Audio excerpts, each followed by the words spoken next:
देखिए हम लोग अब आज किरचॉफ रूल पढ़ने वाले हैं। तो किरचॉफ ने जितने भी कॉम्प्लिकेटेड सर्किट हैं उसके लिए कुछ भी पूछा हो, लाइक इक्विवेलेंट रेजिस्टेंस पूछा हो, ईएमएफ की वैल्यू पूछा हो, करंट की वैल्यू पूछा हो, कोई भी सर्किट जो आपको कॉम्प्लिकेटेड लगता है उसको किरचॉफ रूल से हम सॉल्व कर सकते हैं। तो इसके दो रूल थे जिन्हें नॉर्मली केसीएल और केवीएल के नाम से जानते हैं। वैसे केसीएल का मतलब किरचॉफ करंट लॉ, केवीएल का मतलब Kirchhoff voltage law. Kirchhoff current law मतलब first law, Kirchhoff voltage law मतलब सेकंड लॉ। तो फर्स्ट लॉ बड़ा सिंपल सा है, पहले फर्स्ट लॉ पढ़ लेते हैं। फर्स्ट लॉ कहता है net algebraic sum of electric current eight a junction point is zero. मतलब ये कहता है कि जैसे ये पॉइंट है वो जंक्शन है।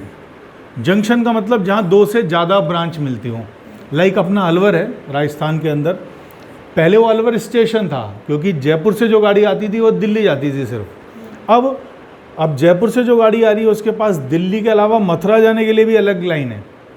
तो अब ये जंक्शन हो गया, अलवर जंक्शन। तो जंक्शन उसे कहते हैं जहाँ दो से ज़्यादा ब्रांच मिलती हों।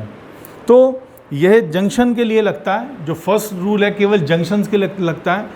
अब मान लीजिए जंक्शन बहुत सारे ब्रांचेज मिल रही हैं, ये करंट कोई I1 यहाँ आ रही है, इसमें से I2 जा रही है, मान लीजिए यहाँ पर भी I3 जा रही है, ये I4 जा रही है और I5 आ रही है, ऐसा कुछ भी ऐसा दे सकते हैं। तो एल्जेब्रिक सम का मतलब होता है, एक होता है सिंपल सम जिसमें प्लस ही प्लस चलता है, एक होता है वेक्टर सम जो वेक्टर क्वांटिटीज़ के लिए होता है, एक होता है एल्जेब्रिक सम लाइक करंट या चार्ज। तो इनकी डायरेक्शंस होती है। हमें पता है करंट हमेशा हाई पोटेंशियल से लो पोटेंशियल चलता है, हालांकि इसमें अपन को उतना एप्लीकेबल करने की ज़रूरत नहीं है। कोई भी एक डायरेक्शन आप पॉजिटिव मान लो, हो सकता है आने वाली डायरेक्शन पॉजिटिव मानो, मे बी जाने वाली डायरेक्शन पॉजिटिव मानो। तो हम आने वाली डायरेक्शन को नेगेटिव मान लेते हैं, तो जाने वाली को हमको पॉजिटिव मानना पड़ेगा। तो ये करंट आ रही है इस जंक्शन पर, तो मैं इसके साथ लिख दूंगा -I1।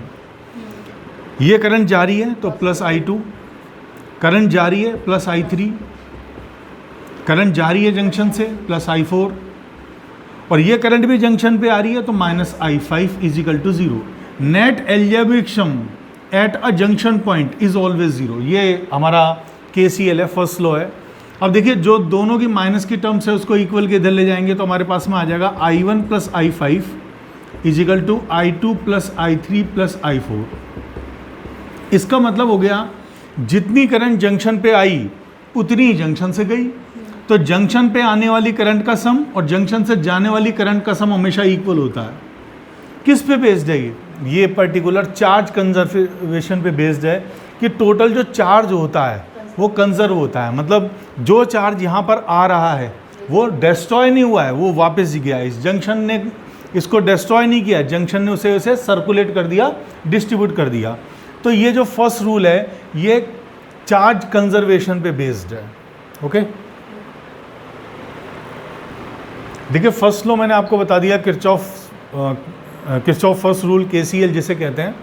तो KCL क्या है, एप्लीकेबल नहीं करते हम जनरली, ये अपने आप लग जाता है और हमें पता ही नहीं लगता कब लग गया। तो इसके लिए हमें ऐसा कुछ माइंड करने की ज़रूरत नहीं है कि हमें KCL लगाना है। हाँ, सेकंड रूल बहुत ज़्यादा इंपॉर्टेंट है क्योंकि हर तरह के कॉम्प्लिकेटेड सर्किट के अंदर यूज़ आता है। इसका ही एडवांस फॉर्म है स्टार डेल्टा कन्वर्जन, जो आप कभी इंजीनियरिंग करेंगे तो आपको पता लगेगा कि उसको किस तरह से फॉर्म किया गया है। फिलहाल हम KVL की बात कर रहे हैं।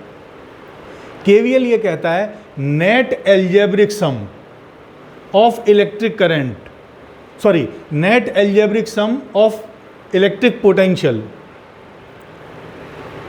Net algebraic sum of electric potential और potential difference across a close loop including all EMF of a cell is 0।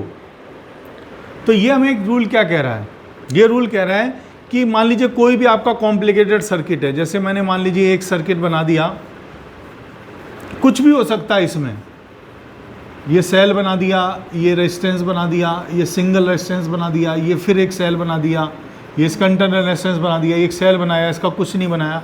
मतलब किस तरह का भी सर्किट दे रखा होता है, आपको ये नहीं बोलना कि ऐसा क्यों है।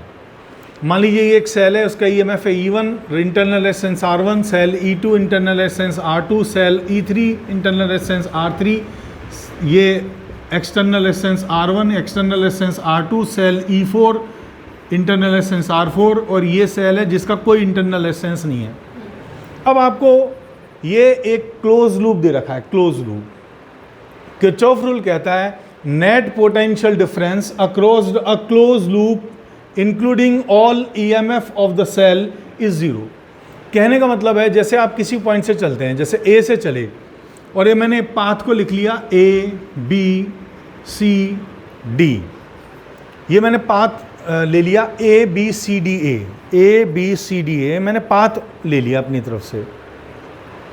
इस पाथ में कुछ भी पूछा है, लाइक करंट की वैल्यू पूछी है या कुछ भी आपसे पूछा है, तो हम क्या करेंगे, सबसे पहले तो इसमें करंट की डायरेक्शन दिखाएंगे। अगर क्वेश्चन में गिवन है तो वेल एंड बेटर, नहीं गिवन है तो हम सबसे बढ़िया क्या करते हैं कि जिसका EMF सबसे ज़्यादा हो उसके पॉजिटिव से आई चलाते हैं और उसके नेगेटिव पे आई पहुंचाते हैं। लेकिन चूंकि इसके अंदर कोई भी वैल्यूज़ नहीं दे रखी, हमें नहीं मालूम किसका EMF ज़्यादा है किसका कम है, तो कहीं से भी स्टार्ट कर दो जहाँ से आपकी इच्छा हो। तो मैं मान लीजिए यहाँ से स्टार्ट कर रहा हूँ, इसके पॉजिटिव से आई करंट चला रहा हूँ, और ये करंट देखिए इधर से फ्लो होती हुई इस सर्किट में गई और इस तरह से होती हुई वापस इसके नेगेटिव पे पहुँच गई। तो जितनी करंट मैंने E1 सेल के पॉजिटिव से स्टार्ट की, नेगेटिव पे उतनी करंट पहुँचा दी। अब इस सर्किट में करंट फ्लो हो रही है। मान लीजिए आप चल रहे हैं close loop A B C D, मतलब जहाँ से स्टार्ट करेंगे वही लास्ट होना चाहिए, और जो पाथ लिखते हैं उसके अलोंग चलना है, मतलब A से B जाना है, B से C जाना है, C से D जाना है, D से A जाना है, और जितने भी पोटेंशियल डिफरेंस हो उन सबको ऐड करते हुए चलना है। तो पहले हम A से B जाएंगे, A से B। अब A से B जाने के लिए पहले सेल को क्रॉस करेंगे, फिर इस इंटरनल रेजिस्टेंस को क्रॉस करेंगे, फिर सेल को क्रॉस करेंगे, फिर इंटरनल रेजिस्टेंस को क्रॉस करेंगे, फिर सेल को क्रॉस करेंगे। हमें मालूम है करंट जो होता है वो हमेशा हाई पोटेंशियल से लो पोटेंशियल फ्लो होता है, और ये रूल है किरचॉफ में कि अगर आप लो की तरफ जाएंगे तो माइनस साइन लगाएंगे और हाई की तरफ जाएंगे तो प्लस साइन लगाएंगे। तो सबसे पहले देखिए मैं इस सेल को क्रॉस कर रहा हूँ, A से B पहुँचने के लिए सबसे पहले इस सेल को क्रॉस कर रहा हूँ।